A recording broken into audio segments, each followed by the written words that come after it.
네, 오늘 우리 지난주 19장까지 보면 19장에서 소돔과 고모라 사건, 소돔과 고모라가 멸망당하는 사건이 성경에 소개되고 있죠. 그때 하나님께서 그의 조카 롯을 구하시기 위해서 누구를 생각하셨다고요?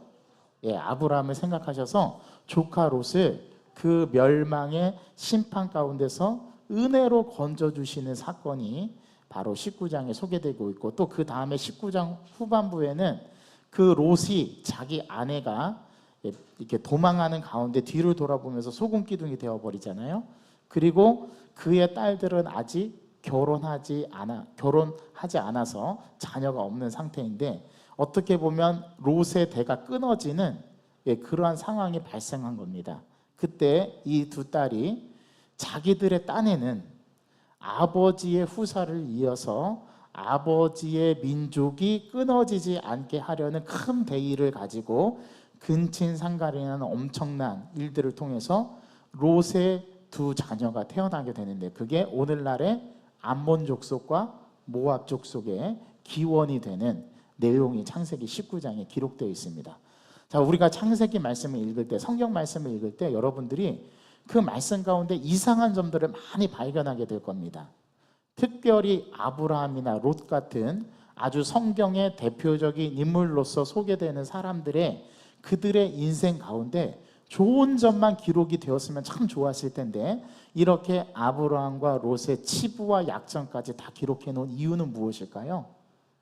그것을 보고 우리의 인생의 반면교사 혹은 거울로 삼으라는 하나님의 귀한 가르침인 거예요. 이러한 사례는 굉장히 하나님의 신앙적인 모습에서 우리가 본받을 만하고 중요한 그런 삶의 모습이지만, 또 이런 모습은 하나님 앞에서 이러한 모습은 악하고 죄악으로 달려가는 길임을 보여주는 두 가지의 길을 제시해 주는 거예요. 그랬을 때 이 이야기를 읽고 하나님 안에서 살아가는 하나님의 백성들이 과연 어떠한 선택을 하면서 살아갈 것인가, 그리고 우리들의 삶의 모습은 어떠해야지 하나님께서 기뻐하시고 하나님께서 우리를 복을 베푸시는 인생으로 살 수 있을 것인가, 이것이 사실 성경의 이야기가 고스란히 우리들의 삶의 이야기와 동일한 거예요. 물론 배경과 상황과 삶의 모습은 다를 수 있어요. 하지만 근본적인 원리와 신앙의 기초는 이 성경이 우리에게 가르쳐주는 그대로입니다. 자, 오늘은 20장에서 아브라함과 한 사람의 이야기를 다루는데요. 자, 이 아브라함이 이주를 합니다. 지금 사는 곳에서 어디로 이주하죠? 그랄 땅으로 이주를 합니다. 그랄 땅. 자, 그러면 문제, 퀴즈 하나 드릴게요. 지금 아브라함이 거주하고 있는 지금 거주지는 어디일까요? 자, 지금 아브라함이 어디서 살고 있습니까? 네, 김경태 장로님 정확하게 말씀해 주셨는데 헤브론입니다. 헤브론. 자, 헤브론의 옛 지명, 다른 지명의 이름은 마므레라고 하죠. 마므레. 마므레 상수리 나무 아래에서 거기서 제단을 쌓고 하나님 앞에서 장막을 치고 살고 있었어요. 자, 이 헤브론은 지금 어디 땅에 있습니까? 가나안 땅에 있죠. 이스라엘 지도를 보면, 이스라엘 지도를 쭉 이렇게 그려보면 아주 쉽습니다.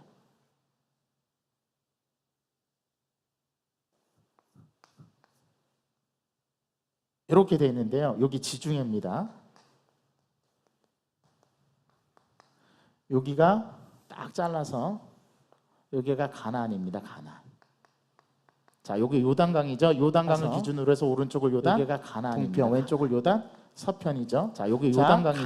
요단강을 기준으로 해서 오른쪽을 요단, 지금은 이스라엘이죠. 왼쪽을 요단, 위쪽으로 경계와 요단강이죠. 요단강을 기준으로 해서 오른쪽을 요단, 지금은 이스라엘이죠. 위쪽으로 경계와 요단강이죠. 그리고 가나안 땅에서 이스라엘이죠. 위쪽으로 경계와 요단강이죠. 그리고 가나안 땅에서 이스라엘이죠. 위쪽으로 경계와 내게없는 가나안, 그리고 가나안 땅에서 이스라엘이죠. 위쪽으로 경계와 내게없는 그리고 가나안 땅에서 이스라엘에서 옛날에 기업으로 경계와 내게없는 그리고 가나안 땅에서 이스라엘에서 옛날에 기업으로 경계와 내게없는 그리고 가나안 해줬죠. 자, 여기 가나안 땅의 경계가 되는 요 그랄제라. 요 그랄 바로 아래 어디가 있냐면 가데스라는 곳이 있습니다. 이 가데스에서 바네아라는 곳에서 이 가나안 땅을 정탐하도록 여호수아가 12명의 정탐꾼을 모세 12명의 정탐꾼을 보내죠. 예. 거기가 바로 가데스입니다. 그리고 남부 쪽으로 이 가나안 땅의 남부 쪽으로 여기는 애굽이죠. 애굽.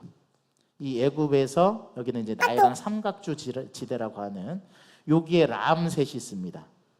이 라암셋에서 출애굽을 해서 홍해를 건너서 시나이 반도로 들어와서 쭉 광야 생활에서 38년 하다가 모압과 암몬을 지나 요단 동편까지 오게 되는 거죠.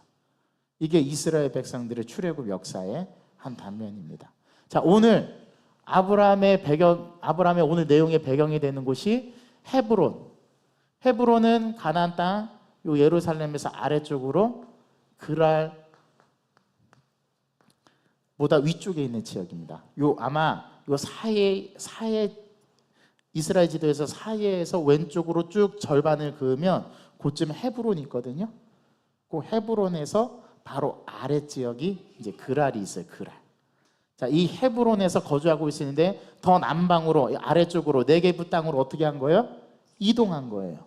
이주를 하게 된 겁니다. 자, 그런데 우리가 지금 12장부터 19장까지 이 아브라함의 전체 이야기를 우리가 살펴보면서 한 가지 깨닫는 점이 있죠. 아브라함이 가나안 땅을 떠났을 때 반드시 뭐가 발생해요? 문제가 발생해요. 예를 들자면 창세기 12장에서 가나안 땅에 들어갔는데 바로 어디로 이주를 하죠? 애굽으로 이주를 하게 되는데 이주하게 된 근본적인 배경이 뭐예요? 기근 때문에. 그래서 애굽으로 이주를 합니다. 근데 애굽으로 이주했을 때 문제가 발생했어요. 어떤 문제가 발생했어요? 자기 아내를 유괴당하는, 빼앗기는, 누구한테요? 애굽 왕 바로에게. 그 문제 때문에 아브라함이 자기 아내의 사례를 뭐라고 속이죠? 누이라고 속이는 이 거짓말이 거기서 나오는데 똑같은 장면과 똑같은 상황에서 똑같은 일이 오늘 20장에서 반복되고 있습니다. 예, 불과 8장 이후에 20장에서. 자, 이 20장 앞에는 18장과 19장에서 놀라운 일들을 경험했죠. 어떤 일들입니까? 소돔과 고모라가 멸망당하는 일을 보고 그 가운데 18장에서는 의인 10명까지 6번을 간구하는 이 아브라함의 충정스러운 신앙의 모습도 보았는데, 그리고 소돔과 고모라가 멸망당하는 것을 연기가 옹기종기 피어나는 것, 유황불이 하늘에서 내려서 멸망당하는 것을 아브라함이 두 눈으로 보고 난 이후, 그게 몇 장입니까? 19장이었죠?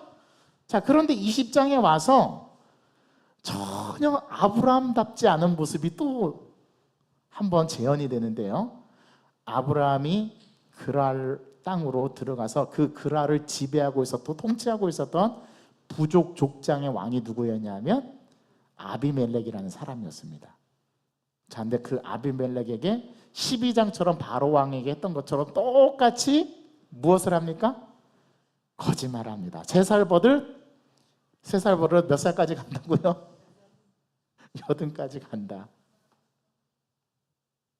예. 아브라함의 거짓말이 다시 20장에서 똑같이 반복이 됩니다. 여러분, 12장은 그렇다 쳐요. 자, 그때 20장에서 이 아브라함의 거짓말의 행보는 그럼 어떻게 받아들이십니까?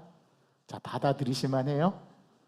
자, 12장부터 아브라함이 하나님을 만나고 하나님께서 놀라운 일들을 아브라함을 통해서 행하셨잖아요. 사해동맹, 그 집과 싸움에서도 아브라함이 단까지 쫓아가서 자기 조카 롯을 데리고 와서 복귀하는 가운데 살레마 멜기세덱의 칭찬을 받고 축복을 받는 그러한 놀라운 일들도 경험했고, 그 다음에 15장에서 횃불 언약이라는 환상 가운데 하나님이 나타나셔서 자기에게 자손에 대한 약속과 땅의 약속을 해주시는 것을 그가 그냥 경험한 게 아니라 피부로 눈으로 보고 경험할 정도로 확실한 하나님과의 만남이 있었단 말이죠.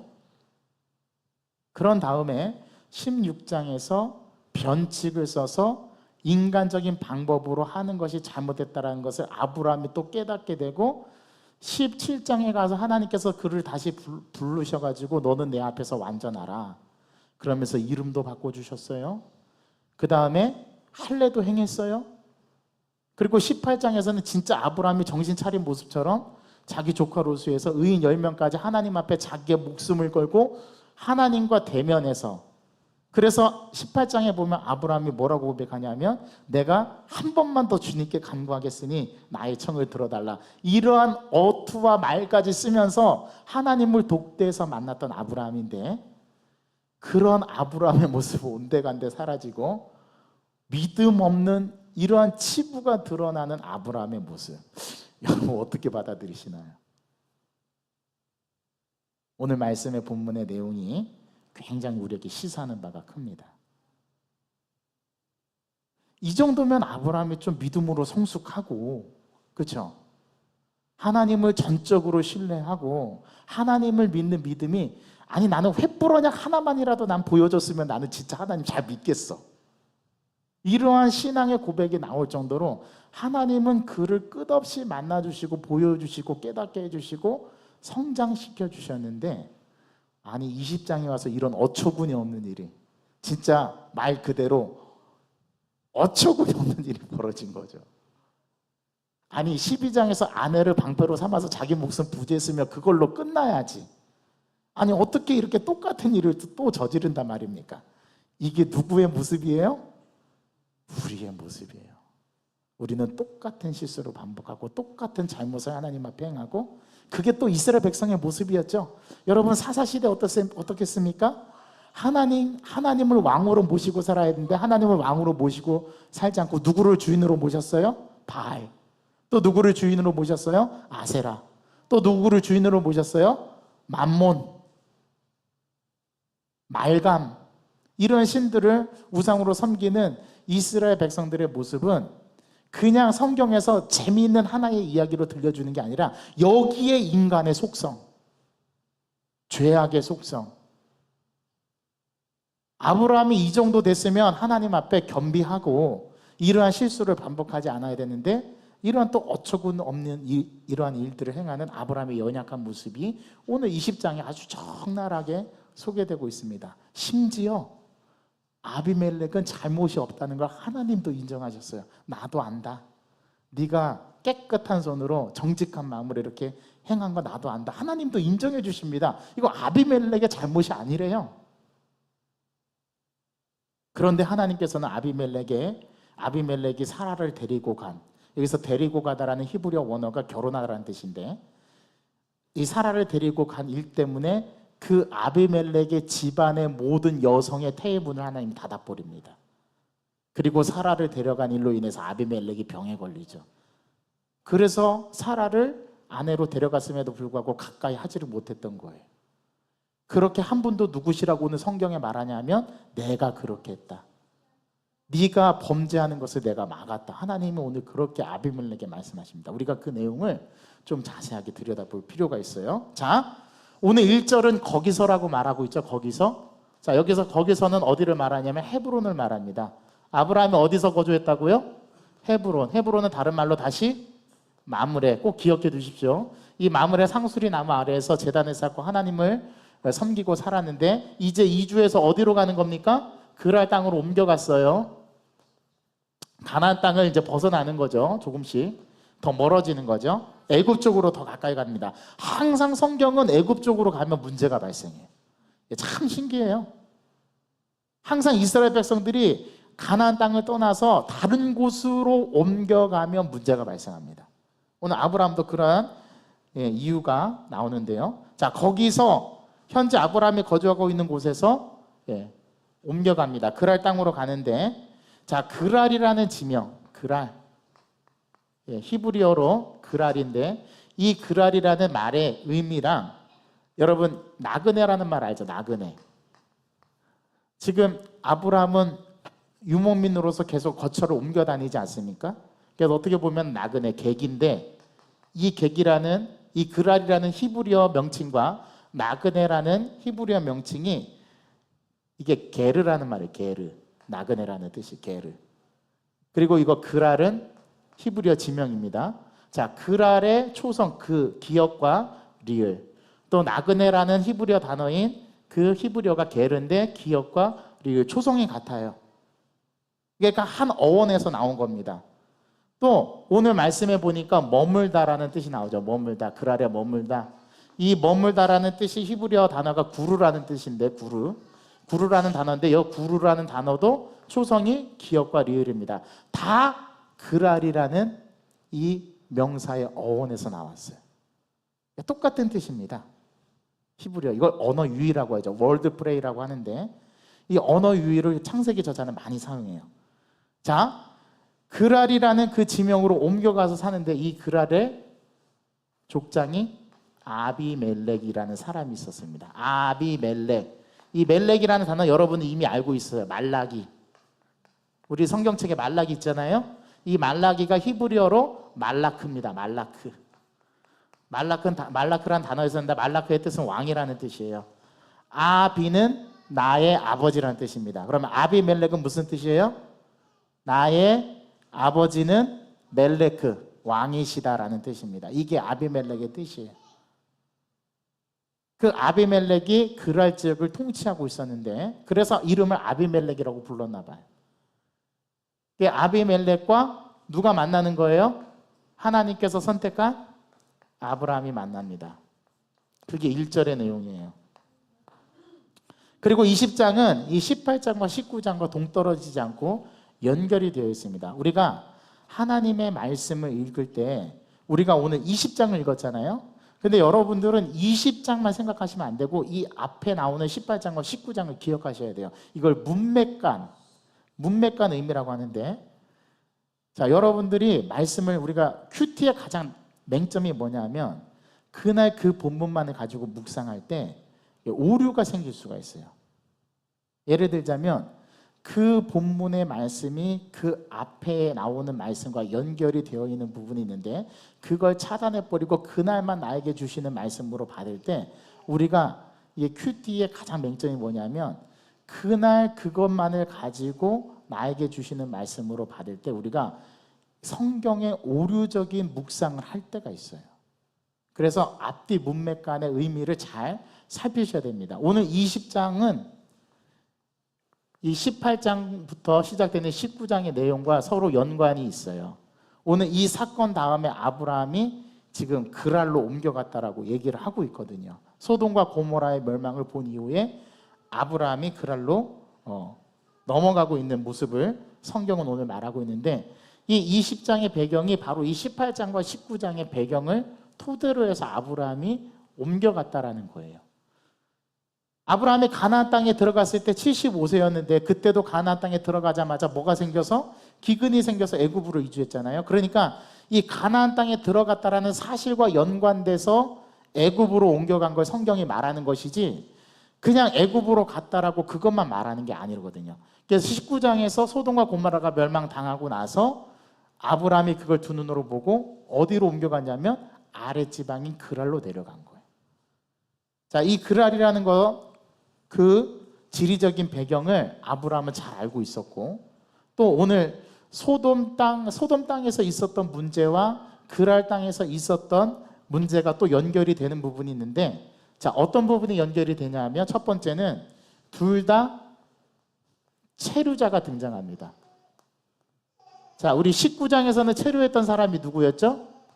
두 천사였죠. 두 천사가 어디에 체류했습니까? 롯의 집에. 자, 20장에서는 누가 체류합니까? 아브라함이. 어디서 체류하죠? 그랄에서 체류하죠. 자, 그런데 문제가 생깁니다. 19장에서 두 천사가 롯의 집에 거주했을 때 그 소돔 백성들이 롯에게 두 천사를 어떻게 하라고 그랬죠? 이끌어내라. 내가 그들과 뭐 하겠다? 상관하겠다. 자, 이때 상관이라는 말이 성적인 관계를 말하는 거죠. 자, 오늘 20장에서도 사실 표면적으로는 아브라함이 그랄에 내려와서 거주하는데 역시 이때 사라가 뭐를 당합니까? 성적 학대 또는 성적 폭력을 당하죠.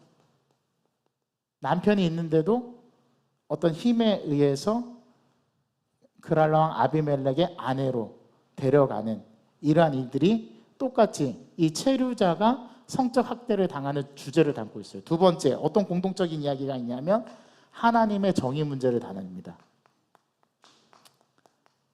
자, 우리가 18장에서 아브라함이 하나님께 그렇게 중보적 기도를 드리죠. 소돔 땅에 의인이 있으면 의인과 악인을 함께 멸하시겠냐?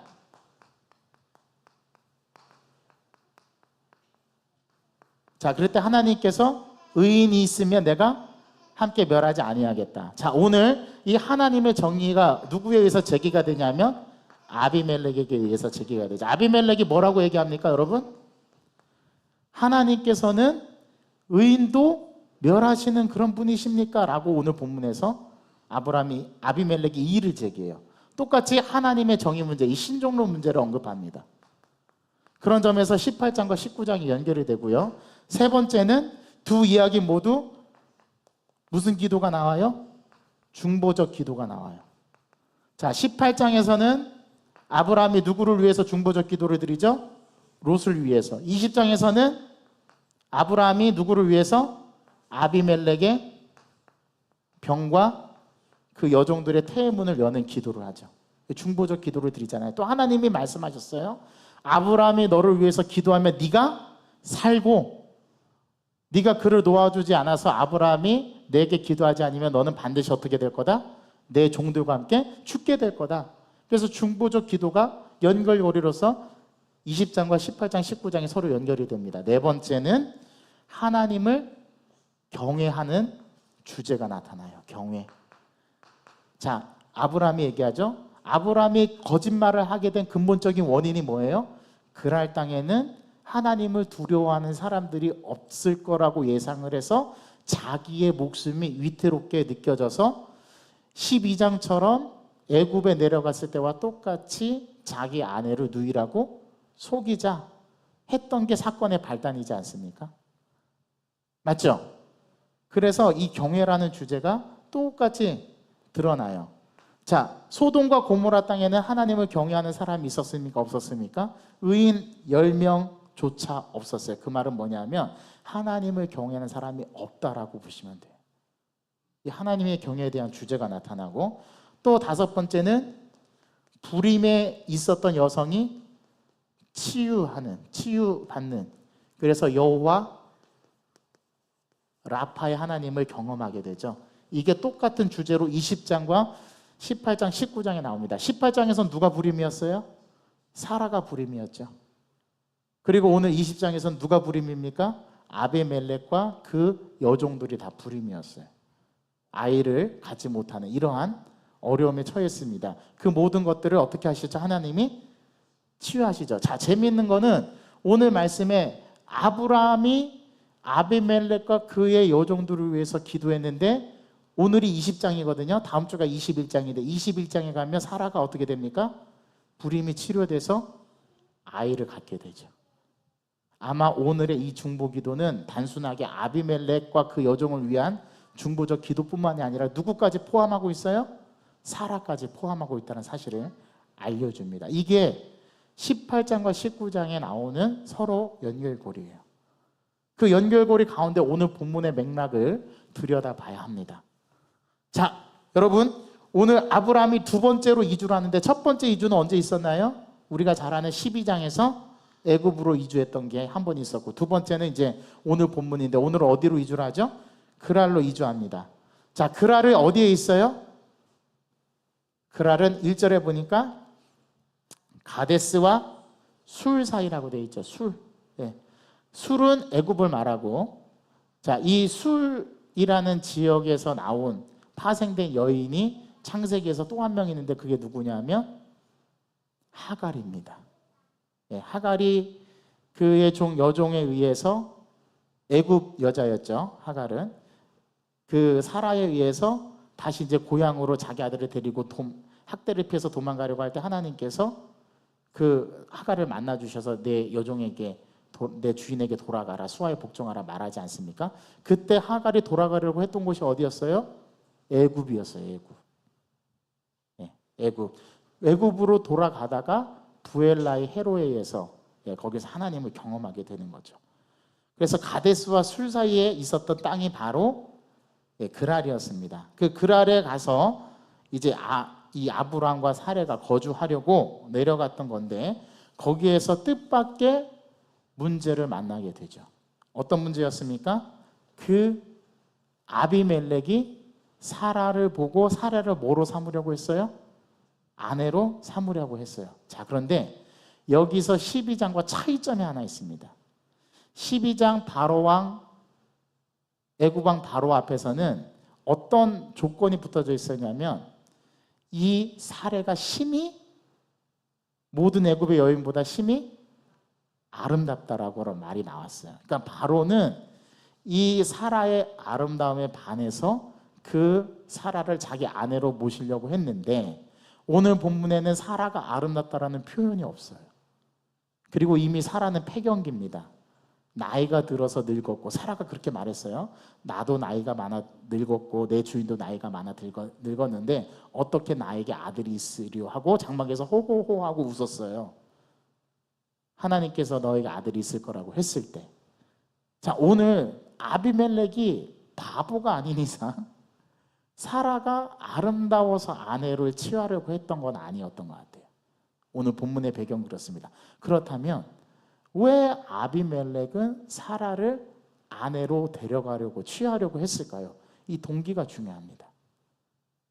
자, 근데 그 이유가 한 가지가 우리가 생각해 볼 수 있어요. 아브라함이 바로 왕에게 자기 아내를 누이라고 속였을 때에 결과론적으로 그는 어떻게 됐죠? 갑부가 됩니다. 거부가 돼요. 그래서 그의 부가 많아지고 이렇게 부를 누리는 역량 있는 사람이었던 것 같아요, 아브라함이. 그리고 그가 가는 곳마다 하나님께서 뭘 주셨어요? 복을 주셨어요. 그래서 그의 소유가 풍부하고 그가 가진 영향력이 지대했다라는 것을 우리는 12장부터 19장까지 쭉 아브라함의 행보를 보면서 유추할 수 있죠. 아마 아비멜렉은 그러한 재력가이고 영향력 있는 아브라함을 소유하고 싶었을 겁니다. 근데 소유하려면 방법이 다 하나 있죠. 뭐 어떻게 하면 되냐면 아브라함이 있는 여동생과 결혼하면 돼요. 아마 그래서 사라를 데리고 갔던 게 아닐까. 그런데 문제는 여기서 아브라함이 12장에서 그런 일들을 한번 경험하고 하나님 앞에 책망을 들었잖아요. 그러면 아브라함은 그렇게 하면 돼요? 안 돼요? 안 되는데 아브라함이 뭐를 부지하기 위해서? 자기의 목숨을 부지하기 위해서 다시 한번 아내를 방패로 내세웁니다. 이게 두 번째죠? 아니요. 오늘 말씀에 보면 두 번째가 아니에요. 자, 오늘 말씀 어디서 그걸 알 수 있나요? 오늘 말씀에 보면 오늘 성경은 이렇게 되어 있습니다. 자, 아브라함이 자기 아내한테 그렇게 약속한 게 있어요. 뭐라고 약속했어요? 13절에 보니까 하나님이 나를 내 아버지의 집을 떠나, 자, 아버지의 집을 떠나 내가 내게 보여줄 땅으로 가라고 했을 때는 몇 장 몇 절? 12장 1절. 그때 살고 있었던 곳은 갈대아 우르. 하나님께서 부르시는 그 순간부터 두루 다니게 하실 때 내가 아내에게 말하기를 이후에 우리가 가는 곳마다 나를 그대의 오랍이라 하자. 이것이 그대가 내게 베풀 뭐라고요? 은혜라 하였노라. 그러니까 12장에만 있었던 게 아니라 어디를 가든지 그는 속였던 거예요. 누구라고? 그는 내 아내가 아니라 누이라고 속였던 거죠. 이게 두 번째 있었던 사건이 아니라는 거예요. 오늘 20장에 와서야 이 아브라함의 치부가 확 드러나는데요. 아브라함은 가는 곳마다 아내를 뭐라고 속였어요? 누이라 속였어요. 그래서 자기 목숨을 부지했어요. 심지어 아내한테 그게 당신이 나에게 베풀 은혜다라고까지 얘기합니다. 망신 이런 망신, 남자 망신 다 하는 게 아브라함입니다. 아니, 방패를 삼을 게 없어서 자기 처를 방패로 삼는 남자가 어디 있어요? 오늘 저는 이 말씀을 묵상하면서 저의 존재됨을 다시 한번 생각해보고 남성들이 어쩌면 이럴까? 이게 참 우리 인간의 죄악인 것 같아요. 그걸 다시 한번 생각하게 됩니다. 이미 사라의 나이가 90세였어요. 폐경기가 지난 여자입니다. 그렇다면 무엇 때문에 아내로 삼으려 했던 것일까? 아마 이 이유가 가장 적합한데요.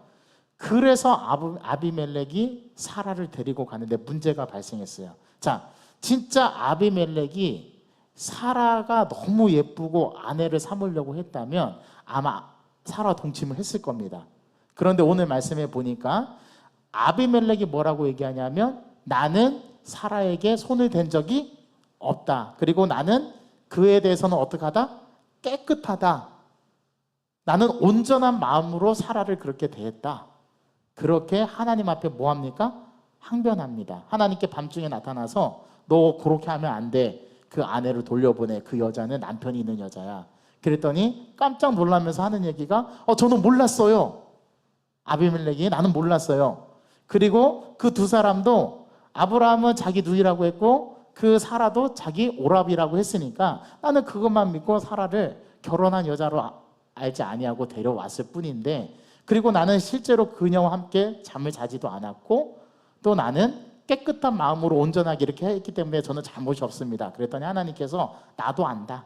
네가 온전한 마음으로 또 깨끗한 마음으로 이렇게 한 줄도 나도 알았으므로 너를 막아 내가 범죄하지 아니하게 하여 여인에게 가까이 하지 못하게 내가 한 것이다. 자, 이 말씀이 뭐냐면 아비멜렉의 의지로서 안 한 게 아니랍니다.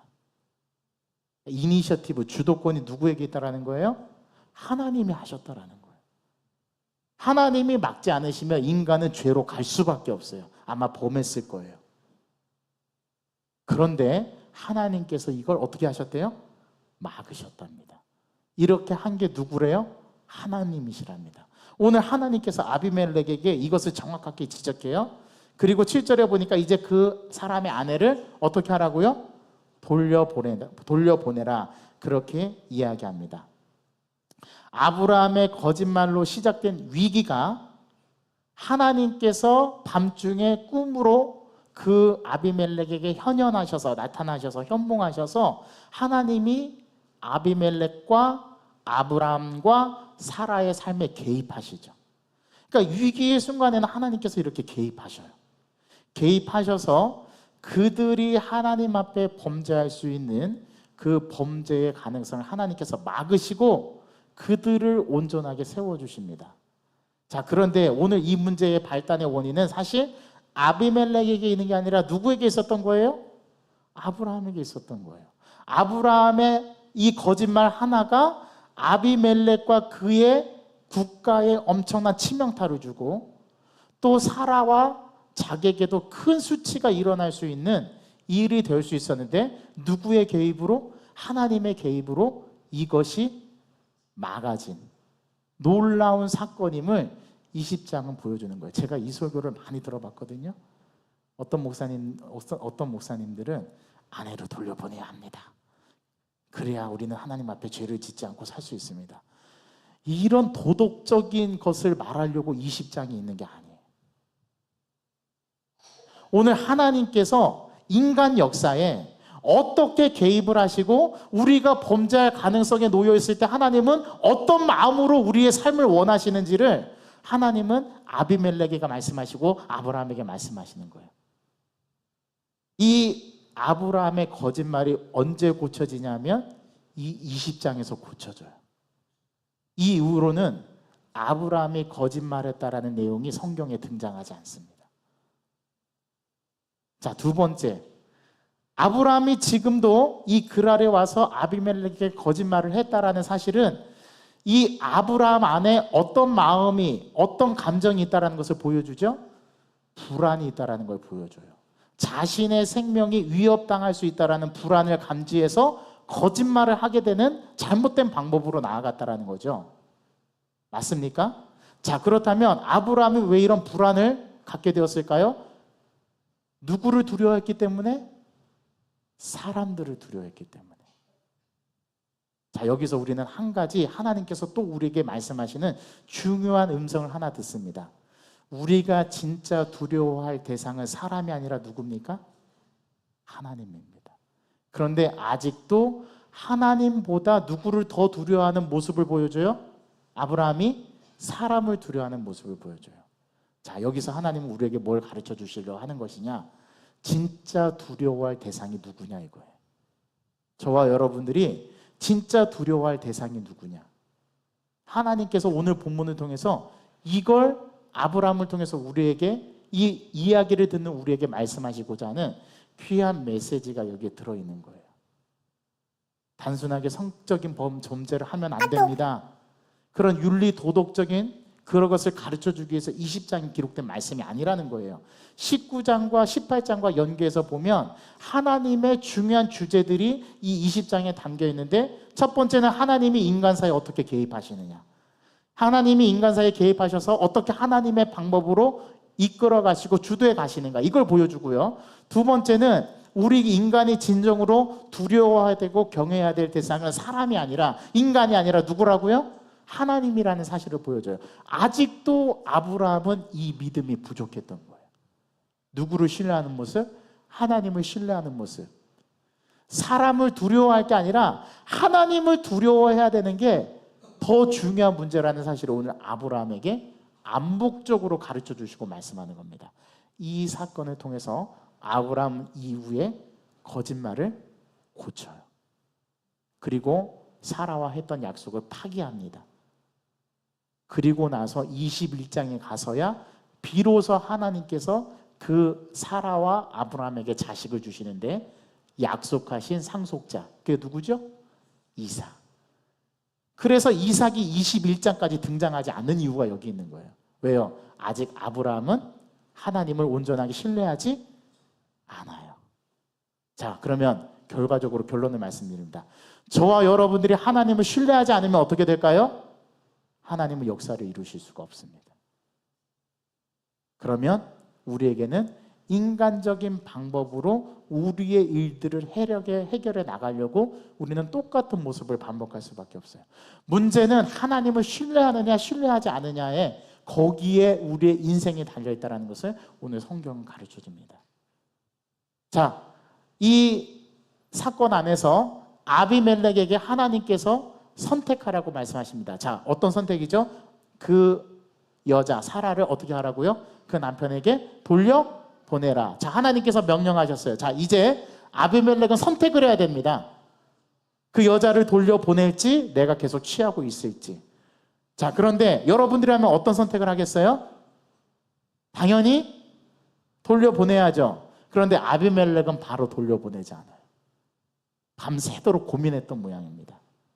아니, 신의 음성을 들었으면 이유를 묻지 말고 따라야 될 텐데, 이 아비멜렉이 또 고민합니다. 뭐라고 고민하냐면, 이거 어떻게 해야 돼요? 돌려보내야 되냐? 돌려보내려고 하니 뭐가 상해요?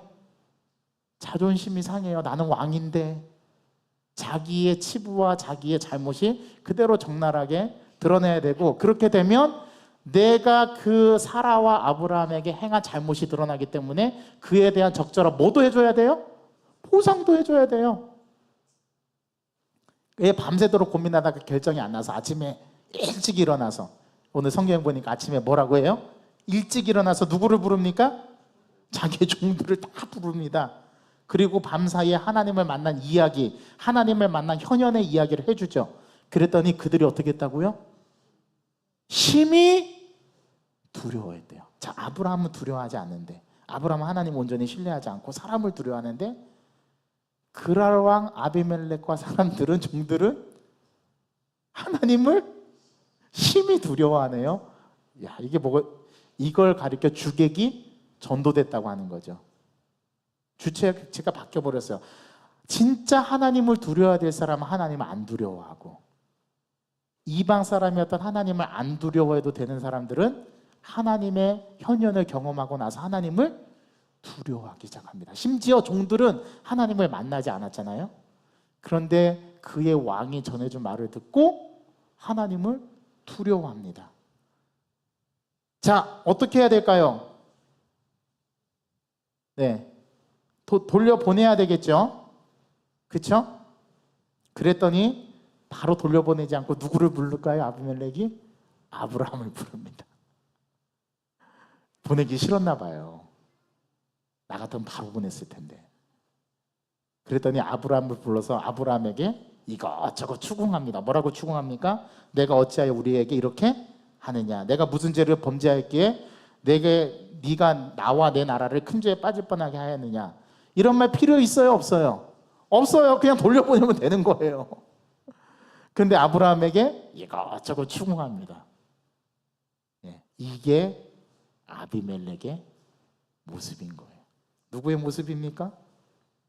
저와 여러분들의 모습이죠. 잘못하면 그 잘못을 그냥 제가 잘못했습니다, 실수하면 되는 건데, 제가 이렇게 해서 제가 이런 결과가 나와가지고요, 결과적으로는 이렇게 됐거든요. 그 과정 다 필요 없습니다. 그냥 제가 잘못했습니다, 저를 너그러 용서해 주십시오. 그러면 끝나는 건데, 아비멜렉은 지금 자기의 잘못을 누구에게 전가시키고 있어요? 누구에게 묻고 싶었던 거예요? 아브라함에게 묻고 싶었던 거예요. 이게 인간의 악함이 여기에 있습니다. 자, 아브라함도 항변을 합니다. 뭐라고 항변합니까? 이곳은 하나님을 두려워함이 없기 때문에 여러분들이 나를 죽이려고 할까봐 그 생각 때문에 내가 이렇게 했다. 아직도 아브라함은 불안해하고 하나님을 충분히 신뢰하지 못하고 있다라는 그 말의 의미가 여기서 드러나죠. 이 생각에는 하나님보다 누구를 더 두려워하는 마음이 자리하고 있어요. 그의 내면에 사람을 두려워하고 있다라는 아브라함의 내면이 보여집니다.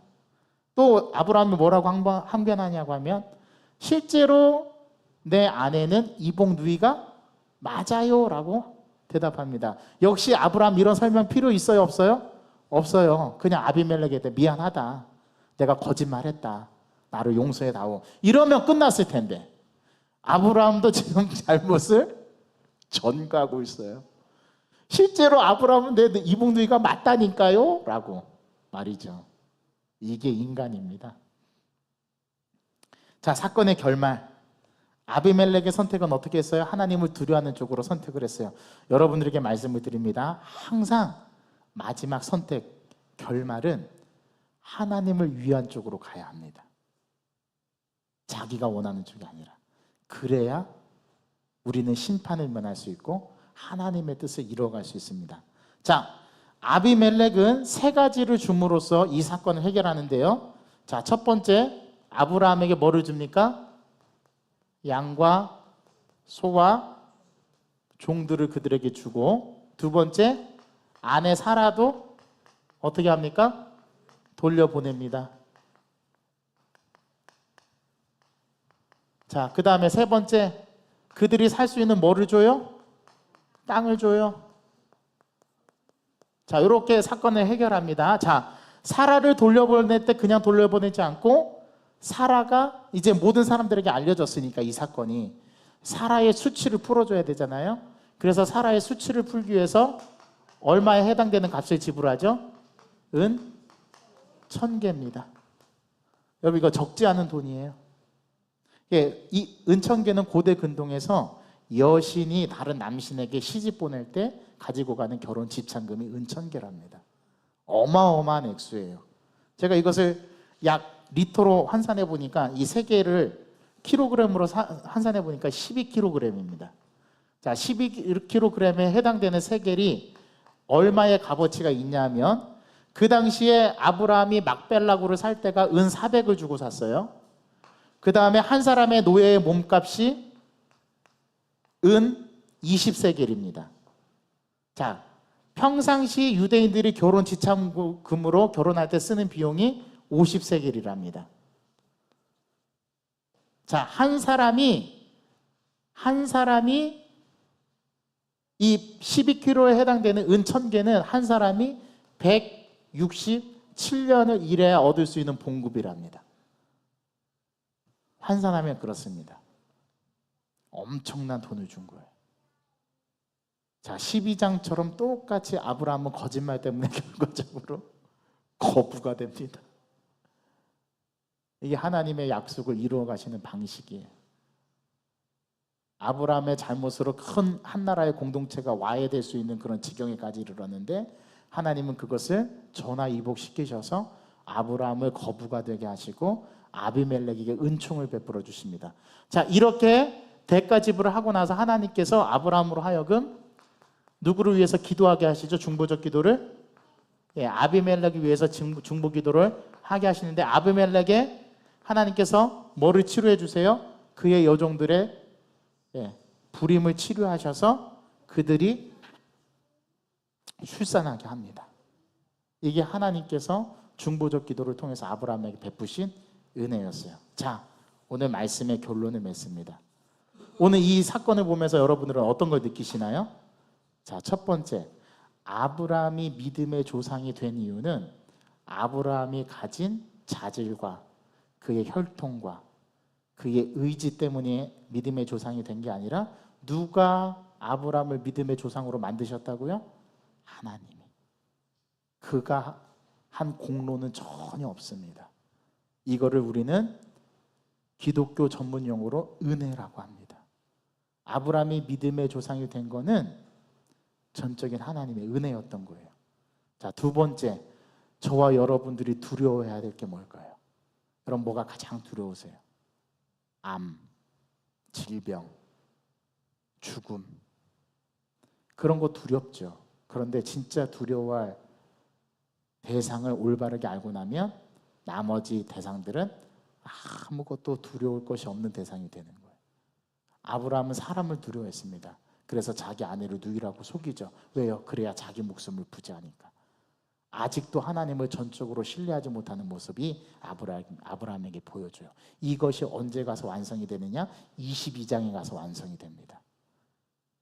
우리가 두려워할 대상은 바로 누구라고요? 하나님입니다. 자, 하나님 앞에서의 거짓말은 정당화될 수 있습니까? 없습니까? 정당화될 수 없습니다. 물론 아브라함의 항변은 맞아요. 그는 이복누이가 맞습니다. 하지만 자기 아내를 속인 것에 대한 거짓말은 정당화될 수 없습니다. 그것이 아비멜렉을 통해서 아브라함에게 가르쳐주죠. 아브라함을 부끄럽게 하는 일이 되는 거죠. 자, 네 번째, 하나님은 아비멜렉, 아브라함, 사라의 인간 역사에 개입하셔서 그들을 올바른 방향으로 이끌어 주시고 하나님의 방법대로 일을 해결하게 하십니다. 그래서 하나님의 개입이 많으면 많을수록 우리는 하나님을 더 많이 경험하게 되죠. 저와 여러분들의 삶에서 하나님의 개입은 무엇일까요? 그걸 발견해내시길 바랍니다. 그렇게 남은 나흘을 살아가는 우리 영광교회 성도들 되기를 간절히 소망합니다. 하나님 아버지, 오늘 말씀을 통해서 창세기 20장은 우리에게 몇 가지 중요한 주제를 가르쳐 줍니다. 우리가 하나님 앞에서 어떤 삶을 살아야 할지, 어떤 인생을 살아가야 할지, 그것을 다시금 결단하게 하고 하나님 앞에 나아가는 삶을 우리에게 보여줍니다. 하나님, 우리가 이 말씀을 받들고 우리들의 삶에서 하나님을 경외하고 하나님을 신뢰할 뿐만 아니라 하나님께서 원하시는 방식과 하나님께서 원하시는 역사, 또 우리 가운데 삶에 개입하셔서 우리를 이끌어 가시는 하나님을 경험하는 이 시간이 되게 하여 주옵소서. 예수 그리스도의 이름으로 감사하며 기도하옵나이다. 아멘. 우리 그러한 마음을 담아서 우리 이 찬양 함께 나누고 같이 기도하는 시간을 갖도록 하겠습니다. 우리 주님을 보게 하소서. 우리 함께 이 찬양 올려드리겠습니다. 나의 주님께